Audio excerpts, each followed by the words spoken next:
In this video I'm going to talk a little bit about going back into the oil field, why, pros, cons, okay? Hope you enjoy the video. If you do, please like it or subscribe to it. Please subscribe to the channel, it'll help us a lot. Thank you very much.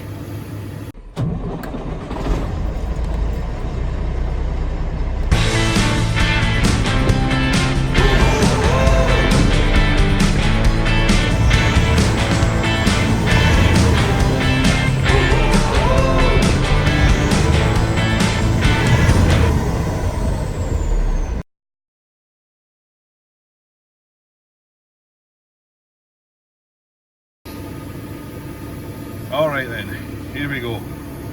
2020, going back into the oil fields after coming back out of it at the end of last year. I went and spoke to people down there because I'd heard it was getting starting to get hot again. And it's true, basically. When I was down there last year, when I first got there, April 1st, believe it or not, April Fool's Day,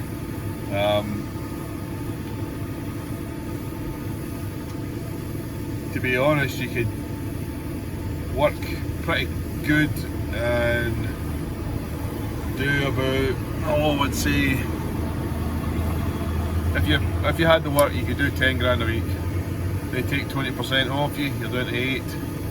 Your fuel will be, in this old beast at the time, it was not running well, I must tell you.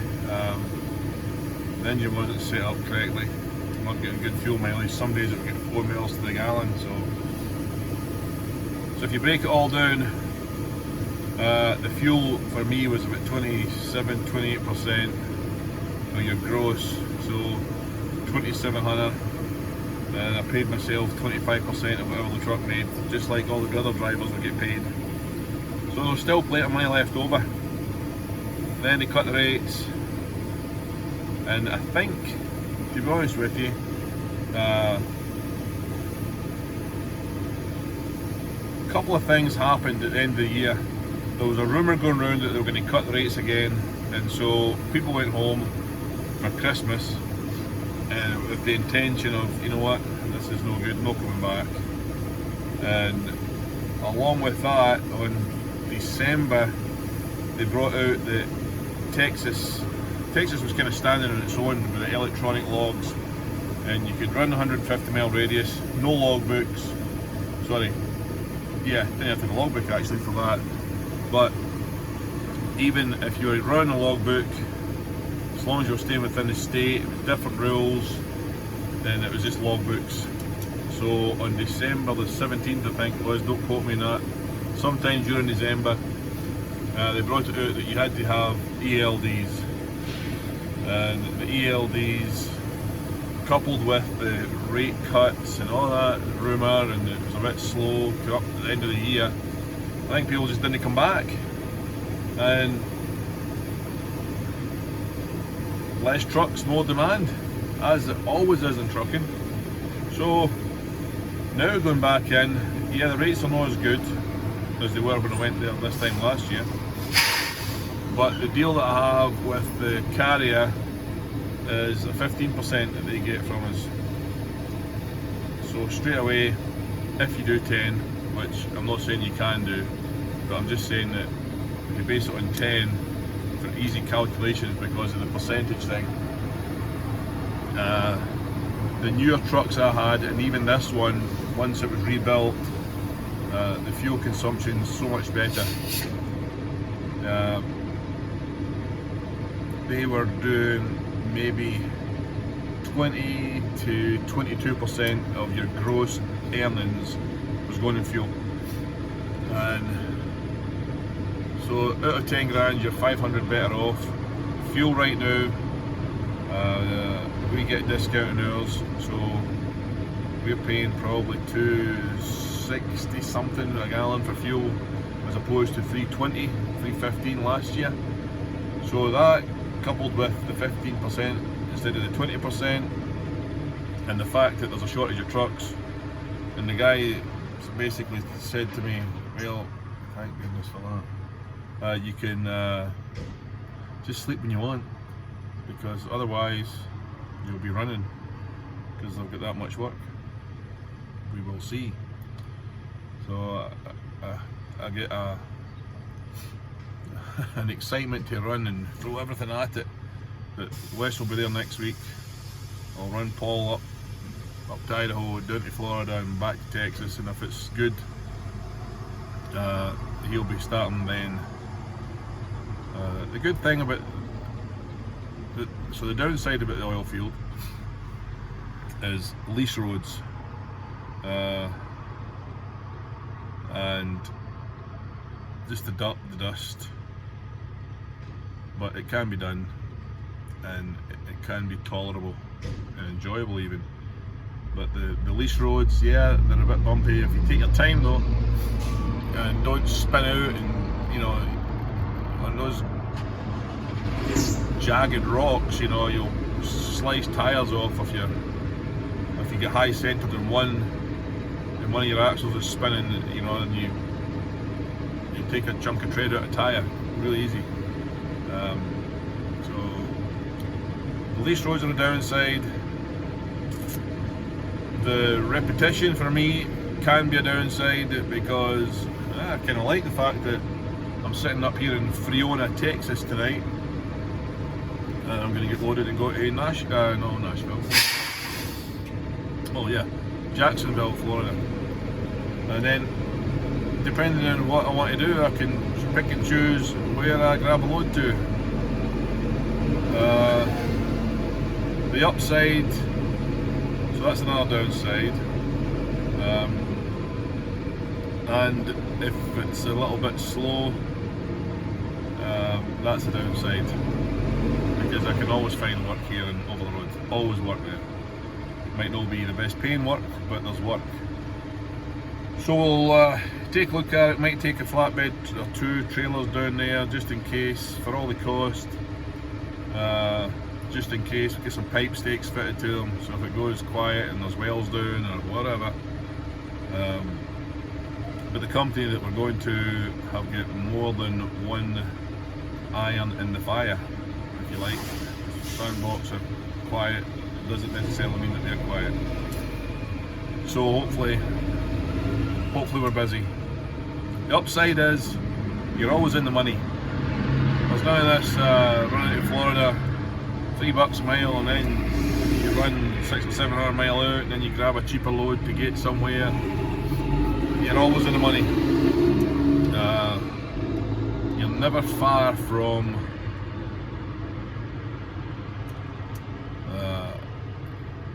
your base, if you like, if you have a bit of an issue. I just thought about that tonight. I'm out here and I saw a Thermo King truck go past, a reservice vehicle, and I thought, what in the heck would you do out here, miles from anywhere?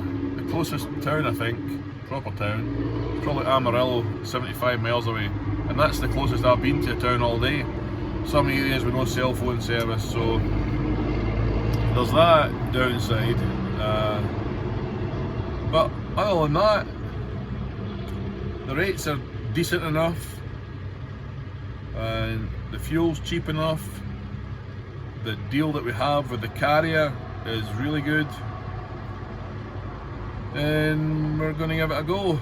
If you know, I've always said don't get into too many old trucks and go to the oil field with one old truck, but I might buy an old truck to run down there, because if it doesn't work out in the oil field, my escape plan, always going about the escape plan, is that I can have that old truck loading trailers for me up there in Idaho Falls or over at Boise, and then running them into Little America in Wyoming, and then meeting a truck and then running that load that's coming back the way into Salt Lake, and then grabbing another one for somebody else.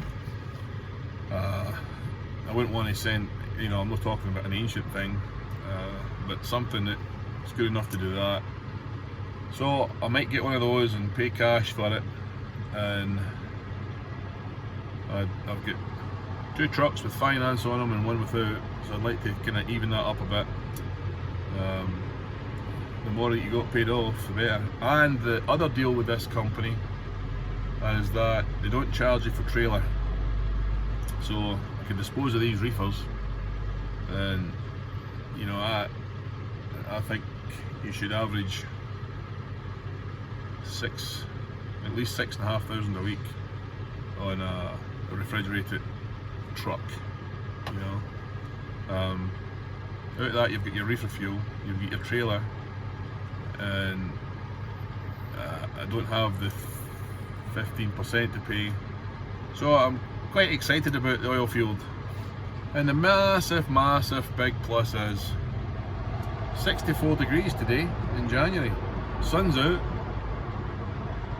I was looking at some videos that parked up earlier today, some videos that I took to put on YouTube earlier in the year, going through Wyoming, and it's freaking horrific. You know, that horizontal wind blowing snow and drifting snow, and I do like going across the road, but in winter time I've been shut down 3 times there this winter. So that's a plus until it gets to the summer and it's 115. That's the downside. But we have air conditioning and you're hardly ever out the truck.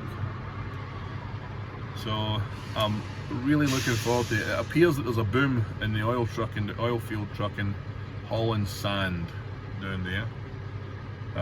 When I was there at the weekend, I don't know what it was, but the vibe was very positive, and it wasn't like I was talking to some half-wit person that said, "Oh, come on down, the price is right." You know, everybody I spoke to had good things to say. Apparently there are drilling crews with another 1.5 times the budget for drilling holes this year than they had last year. I don't understand that, with the price of oil has gone down since the scare in Iran spiked up, and then it's come down further than it went from. But we're going to give it a go. I would seriously like to have,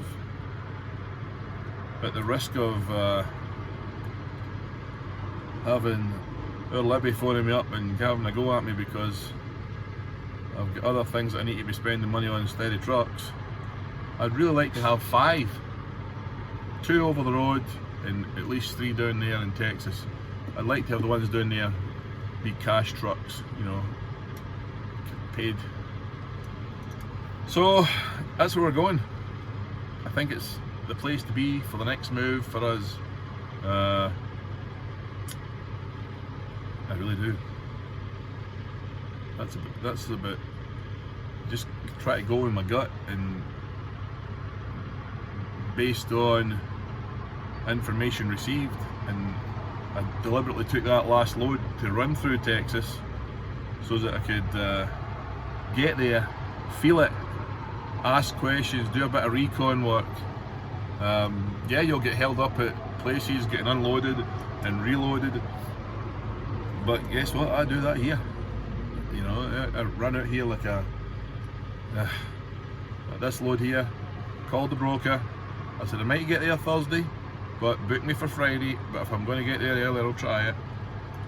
So I called up on the way here to say, hey, can I get this load, pick it up today instead of tomorrow morning? Oh, you're not booked in for tomorrow morning. I said, the broker told me it was at 8 o'clock pickup. I've got to be in Jacksonville. And they said, well, I'll give you the first available slot at 11. And then, you know, it's just lies that you get that just kind of really piss you off, to put it absolutely blunt. You get lied to. Any truck driver that's watching this knows what I'm talking about. So I was sitting there, I went to the Dairy Queen across the street for some food because I thought I could get something on the way here, and ended up eating dry cereal and drinking water with my dry cereals. I battered it across here to try and get loaded, totally in vain. And then I'm sitting there and I got a message from the shipper, the broker, to say, revised rate thing, your slot is now at 11 AM. And I thought, well, I know it's 11 AM because I freaking booked it. You didn't. You let it fall through your hands. Well, I told you 3 days ago that it was supposed to be, that I could be there Friday morning for definite, first appointment. But did they book it? No. And it comes down to that thing. We'll make a balls up of it and we'll leave it to the truck the man that picks up the load has to always deal with the crap. When the broker lets it go through their hands, the shipper doesn't have the product ready, you're expected to get it there. Fortunate issue of the day, Wes's load that he picked up in eastern Ohio, that's a long way from Las Vegas. He picked that up Monday night and he had a couple of hours to run, and he dropped it off this afternoon. But I called the broker to say, look, I'd like this to be dropped off this afternoon if we can. He's done really well to get this far. I was supposed to be there before 12. I said, there's no way, it's over 2,200 miles to get there, you know, plus you're going back the way from Eastern time zone to Western time zone, so you're losing, you know, 3 freaking hours. But no, I do believe that there are people in these broker jobs that have got no comprehension of what this job entails, and they just think that you pull up there and you put it all on and you're happy, just trot out to your truck and just drive, and it's all good weather and the roads are perfect and there's no other cars on the road or trucks, and the whole place is yours. And sounds like a bit of a rant here, but I had a broker a couple of years ago call me up and say I was unloading in Rikers Island prison in New York City, right freaking in the middle of it. They have 25,000 of New York's finest in there.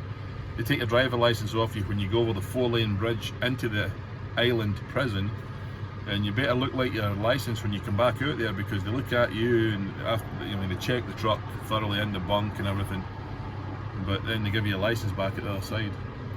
But I get dispatched from there to somewhere in South Jersey, and I remember calling up the broker and they said, oh well, it's only, I can't remember, it's only 30 miles.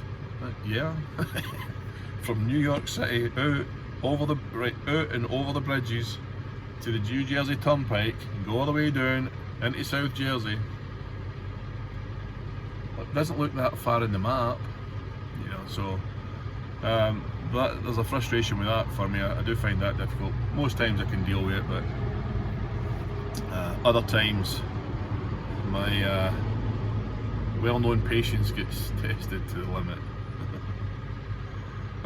So that's another thing about the oil field, that the dispatch thing comes through your phone. It's an app. Hit the button, give me a job. Oh, I've got it, okay. And then you go get it, and then you hit it again to say you've picked up, and then you hit it again to say you've dropped off, and then pling, the money's coming to you that, you know, following pay period. So that's something that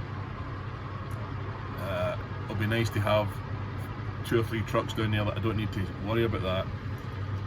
But I would still like to be doing this combination of the both, you know. Helps deal with the repetition. You just think, oh, stuff this, I'm fed up running up and doing this same road all the time.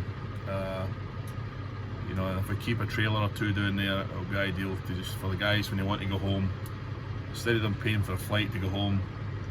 That's the good thing as well, keep saying this, if you've got your own authority, your own insurance, and working not leased onto one of these bigger companies down there, you can do that.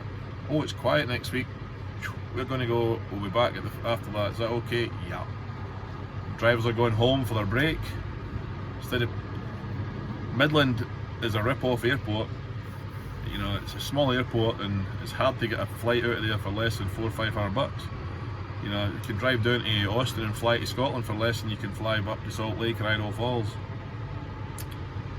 So, if I've got a trailer, we can hook it onto the truck. When a guy wants to go home, there you go, get paid to go home. You know, when you're ready to come back, we'll load you up and come back, and you get paid to come back. It costs you nothing. So try to make things so that we can all make good money and have as nice a, you know, time doing it as possible. So I think the variation will be great. But that's my thoughts on the Texas situation. I'm hoping that we can make a complete freaking fortune down there. And yeah, that'll be good. kind of fancy one of those Ford Raptor pickups. They look nice. But that'll have to wait because other commitments, other family commitments that I need to, and obligations that I need to sort out with our lib. So, alright, thanks for watching this video. If you've liked it and you're still here, you probably should subscribe. It doesn't cost you anything. You know, just hit the subscribe button, have a go at it. Not going to cost you anything. And if you really like it and you hit the little bell beside it, that means every time I put a video up, you just get a little notification to say that there's a video in. But thanks for watching anyway, okay? And we'll speak to you again soon. Thank you.